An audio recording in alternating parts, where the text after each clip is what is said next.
Okay, today we are talking about Claude Code. This is the first video on the channel that is going to be like a really solid deep dive. Listen, I know you're a dopamine gremlin, and I know you're going to be like, oh, this is boring, it's drawn out. This is the difference between you being poor and you making a lot of money from AI. And now I've been playing Claude Code the last couple of months. I've gotten really good at it. This is a ground level understanding because you're probably not technical, as was I. I have no idea what any of this is. And you need to know these things, especially how Claude Code works, because other tools will be coming out like it in the future, and it's quite important. So in this video, I'm going to cover everything for you. It is quite comprehensive. So without further ado, let's jump in and start talking about the coolest thing ever. So what is vibe coding? Guys, vibe coding is building software by describing what I want in plain English. No syntax, no debugging, no stack issues. Obviously, you get a little bit complex as you go. This term was first coined by Andre Karpathy, who is OpenAI co-founder, and it's kind of taken the world by storm, as you know. So the old way is you're learning Python, JavaScript, whatever language. You're learning like the back end, all these different complicated things. Now, and I will show you proof of this, you can start building in one day. Like you can build internal tools. Whatever's in your brain, you can make reality. And if you don't know how to do something, you just say, hey, Claude, how do I do that? And it tells you. It's the coolest thing ever. This doesn't mean that the code doesn't exist, okay? So this is not no code. No code is a thing from the past. This is real code, but the AI is running that code, okay? And so basically, you are the project manager. You're the one in charge and saying, hey, let's build this. Here's the end goal and what we want to achieve. And then it does the code. So you're not really the dev. You're more the manager. You're like the senior product engineer that's kind of telling it what's going on. I want to breeze through all this and get really into the good stuff for you guys. So there is a loop that you will get into. And trust me, like I've literally been doing this all weekend. As you can see here, you got to click this damn button every freaking day. But for example, I'm saying, hey, why are there no enriched leads in this thing I'm making? It's going and doing the thing. So you are going to get into this loop of you describe what you want to build. It writes all the code files. You test it. If it doesn't work, you just tell it doesn't work. If it does work, ship it. And then we continue. So you get in this loop of reiteration. Now, what can you build with this? Really, it's pretty limitless, guys. I've seen people even do hardware. I've seen people do like robotic stuff that the code runs on a chip and like talks to the robot. You can do whatever you want. Obviously, if you're watching this video, it's probably going to be web apps like dashboards, internal systems, prototypes, really good for prototypes, automation, business tools. Now, the most important thing here, and this is what the point of this video is you got to know really what you want, okay? You, as the project manager, have to give it a clear outcome, a clear goal, a clear desire, and a plan. Like you need a plan of enactment of, hey, we're going to build this. I want to build it. It needs to be like this and have these features. But again, it's only AI. And so it's only as good as your prompts. And we keep saying this on this channel because the biggest area that I see, even across our like 50 plus students in our mastermind, it's a lack of prompt engineering and a lack of patience. Okay. So quality prompt engineering, quality communication, patience for iteration. So you're going to have this loop: describe, test, refine, test, done, redo, test, Like it's going to be the loop you're in. And then you got to have some basic computer control. So like if you're on a Mac, you got to understand how your files work on Finder. I really had never used them before vibe coding. So Finder, you got to understand how it works. You got to kind of understand how to open terminal, which is just this thing down here. You open it one time, and then you download the Claude Code app anyway, and you're a piece of cake. But once you do that, the rest is the same as what you've been doing with AI for the last couple of months. Now, there are a lot of vibe coding tools. So we have like Lovable, we have Bolt, we have like Replit. Those are all, I would say, the beginner tools. Then you get into the more advanced things, okay? So you have Cursor, Windsurf, Claude Code, Gemini's Anti-Gravity, or from Google. You have Codex 5.3. I haven't used either of those yet. I've just been focusing on Claude Code because it's pretty solid. And then you have things like GitHub Copilot, etc. Now, for our educational purposes, we're just going to focus on Claude Code, but everything here is applicable across all the other tools. Okay, so We're going to skip all this. And now we're going to get into the good stuff. So Claude Code is basically a LLM built to do code. Think of it like that. It lives on your computer. So it has access to your files. It can create files. It can read files. You can literally build an entire software locally on your device, which is really, really cool. And it reads your whole project. So these are the differences between this and the web, okay? Because I see people that are like, oh, Claude Code's not that good. And they're using it on the website, like up here. You can't do that. You have to download the app. Why? Because if it's on your computer, it reads your whole project. And now this is where you guys got to understand context windows. And we've talked about this a bit in the past. So let's say this is all the available context that I have. 4.6 is 1 million tokens, okay? So this is 1 million tokens. If I use this on the website, it's going to eat up like most of my tokens just reading the code base. You know, if I use it on my computer, I have like pretty much all of it free because it's only using a little bit to read all of the memory, the working memory. Then I can give it big files like a PRD, which I'll get into in a minute, and it will read the whole thing because I got 1 million tokens to use, which otherwise you don't have, okay? Now, number two is it's going to work across all your files. So what's going to happen, and I'm going to try to show you this without giving any sensitive data here. Okay, this should be fine. These are all different files. Now, do I know what all this means? Absolutely not. Okay, this is my .md file. These are, I think, these packages for, I'm not going to explain that to you. Anyway, within these folders are different things. You have like the schema, you have the backend, you have the structure, you have the API keys, because this new project I'm using, Project Overlord, which is top secret internal tool, by the way, has a lot of API keys that it connects to.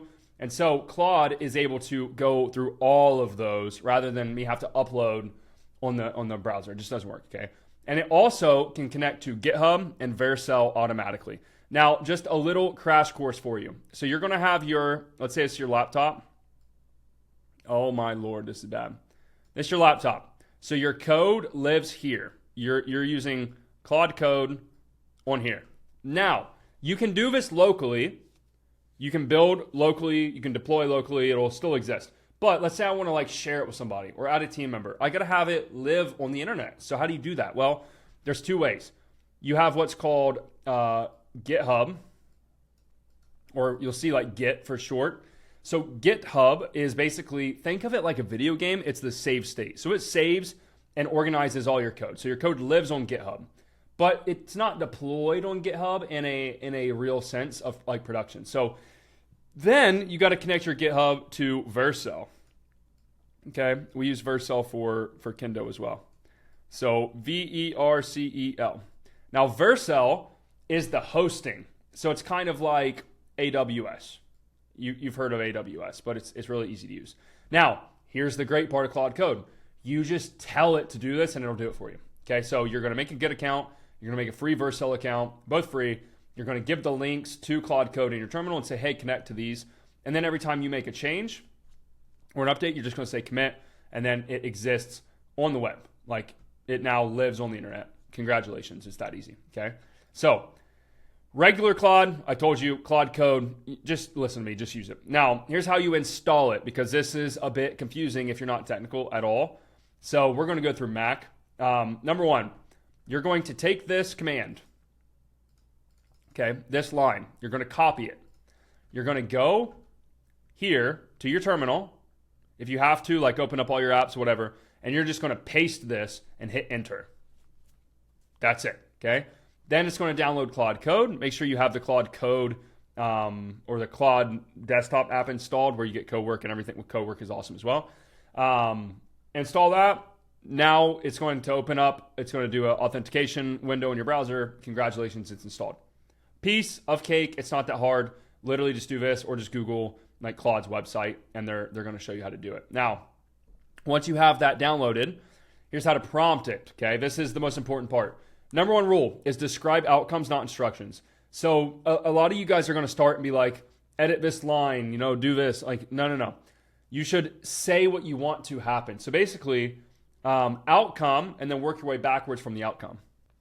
So, hey, users should be able to see their dashboard if they're logged in. If they're not logged in, redirect them to the login page, right? Like really cool. like outcome. So, and I know this might sound simple, but this genuinely saves you a lot of time. So if this is the end goal, okay, we just work our way backwards. We work our way backwards. We work our way backwards. So, oh, I want a production grade, beautiful app that does X, Y, Z. Okay, well, let's work our way backwards and go step by step, okay? Now, prompt template for beginners. So what I want, describe it in plain English, context, so anything that it needs to know, like details, and then deliverable. What do you want Claude to give you? So add a database. It's not very clear. You would rather say, I want to save user information. So then instead of add a database where it's just going to connect to database, it's going to build the proper schema or whatever you call this of like users, authentication, backend. You've got to explain what you want in pretty good plain detail, but then it nails it and it does really well. Now, another trick here is tell it your end goal and then say, ask me questions to help give you context of exactly what we want to build. And it will basically interview you and say, hey, do you want it to do this or this? And then you can tell it, which is really, really cool. Feel free to screenshot these as well. These are pretty useful. Now, prompting for improvements. Hey, something works, but looks like it could be improved. So blank feature works, but it's not doing this. So I do this consistently. Like I said, and I showed you guys when I opened up my Claude, I said, hey, why are the leads not enriching? It's going to immediately go through the code base. It's going to open a browser. It's going to test it. It's going to figure out why, deliver the error code back to me, tell me why it doesn't work.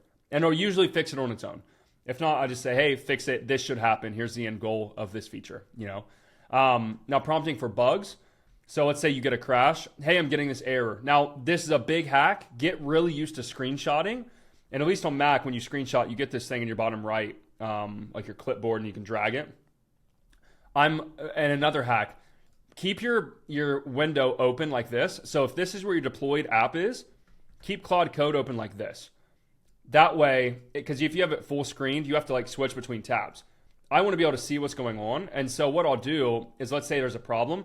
I'll screenshot, I'll drag that little thing right into here, and I don't even really got to say much, and it'll know, oh, it's broke, because I can see it, Visual works really, really well. And then prompting for new features. Hey, I want to add feature. Here's how it should work. Again, end goal from user perspective. Make sure it also does this or has any restraints or whatever. It's like the same prompt engineering as when we write copy, okay? Now here's some commands. When you hit / you're going to get commands that pop up, okay? So you've got multiple things to go through here. One, also a hack for you. You got to learn how to use the context window. The million tokens that you get does get compacted if I have like just a long chain of like conversation history over a week. Instead, what I should be doing is every time I'm building something new, like a big feature, or if it's in the same project, obviously, think of it like, here's my projects folder. Okay, so I have my folder. Every time I want to start something, I'm starting a new chat, plus new chat, plus new chat.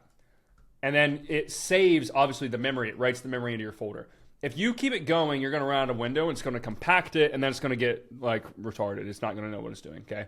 Then you have things like rewind, where you can undo things if it breaks something, which this is why you should be using GitHub, by the way. You can roll back to a safe state. You can switch your model. Use Opus. Opus is pretty good. Reference files, etc. Okay, use the clear constantly. Like I'm really telling you, you have to do that, or you're going to run into issues. Number one, things that you can do with this. It's not just code, by the way. This is where the real hack becomes. Is like you can kind of use it like an open claw. So you can do landing pages. And again, I'm not going to read all these. Feel free to screenshot all these. These are all really good quality. Landing pages, it can do. Client dashboard, it can do. Automate repetitive tasks. It can do. It's basically going to set up a cron, which is like .cron. It's going to do something at a certain time. Number 4, add AI to an existing app, which is really cool. And it can actually fix code base. So if you have a code base, let's say you have another software. You can drag and drop it into Claude Code, be like, hey, something is broken here. Like, will you fix this? And it will do that as well. It's quite amazing. Now, here's some advanced features. In your Claude.md, so your project's memory file, like I showed you that MD file, you basically have a brain. So this is the brain of the project because, again, it's locally on your computer, so it's in files. So you can say, so that it doesn't have to reference every time that you restart a session, you can basically say all of this in that Claude MD file. And so all you're going to do is go to Finder, open the file, text, save, close file, close folder, and then you have it saved. So basically, you got to think, I only got 1 million tokens every time I'm trying to give this a go, and you should be on the max plane anyway. I need to make the most out of those tokens because it does get eaten up quickly. So I need to give it as much context as possible in the save state so that it doesn't have to like re-go through this every freaking time. That's a great hack that I figured out. Number 2, the safety net. So use GitHub, but you can also roll back that state. So instead of being cautious, you can say refactor the entire authentication system and let it run. Worst case, you just roll it back. So you don't need to be scared of like letting it have all your code. Like I see people nervous about this. Use GitHub and use the rollback feature and you're pretty fine. It's like saving in a video game before you go fight a boss. And then you can actually run multiple tasks. Now Claude Code does multi-agent. So it'll actually spin up different agents for you. You have to go, I'll make another video about this. You have to enable it in the settings. But you can basically have different agents do different things. And it does save on token window because then all of these agents would report to one agent. Now you're not even setting this up; it kind of does it automatically, which is super cool. Now here's the bottom line for this, at least on the base level. This is legit, guys. This is like the coolest thing ever. I'm actually going to show you a couple things that I have been building. So, for example, I'm going to blur out all of like sensitive data here so nobody can log into my stuff. But I am building basically an SDR lead enrichment system for Kendo. I'm a couple hours into this, and so basically I can go define my ICP and use a bunch of APIs for like Apollo, Serper, the Anthropic key, and browser and some other things. And I now can just enrich leads and pull leads straight from the internet, sequence them, send them to our CRM. I can enrich them, and it's actually going to give me, like, here's a lead. It's going to enrich these and give me a score of how well it fits our ICP, and then it gives us all this. And so basically, I've just created a full-blown SDR team where all I'm paying, and it actually tracks the cost, all I'm paying is credits. Like, this is insane that I built this. I've also rebuilt Kendo as an MVP staging area for me to basically have an idea, build it, make sure I like the functionality, and then give it to my dev team. So we're shipping a lot faster than we've ever. Obviously, they got to go put it into real production code and everything. But I can MVP. I can build internal tools. I can do things so much faster than I could in the past. I really think this is one of the best uses of your time right now. Now, obviously, you got to build things that are applicable and going to actually make you money. And I wanted this video to be kind of like a base level understanding. We're going to make more advanced videos shortly. However, you got to understand the basics. And once you do, and once you start playing with this and you start like kind of using it every day, and you're like, okay, I know what's going on here. You know, like, look how much I've been using this. Like, and I keep these chats going, but I've been building a lot of crazy stuff. So, for example, I said, hey, the enrichment's not working. They're stuck at discovered. They were found by Apollo but never scored or enriched. It stopped. It's painfully slow. It's sequential. So instead of sequential, we need to make it multi-agent. So I've already cleared. Want me to fix the bolt? Yeah. Concurrent processing. Yes. Let's make it concurrent so we can enrich thousands a day. Again, plain language. I'm just saying the end goal, and it already has my whole code base here that it's referencing, and so it understands what's going on. Okay, so we're going to call that for a video. Let me know what you want help with specifically the next couple. We're going to get more advanced. We're going to actually build some stuff and show you like what I'm building. But yeah, this is a great grassroots sort of base understanding of Claude Code. Hope you enjoyed. I'll see you guys on the next one.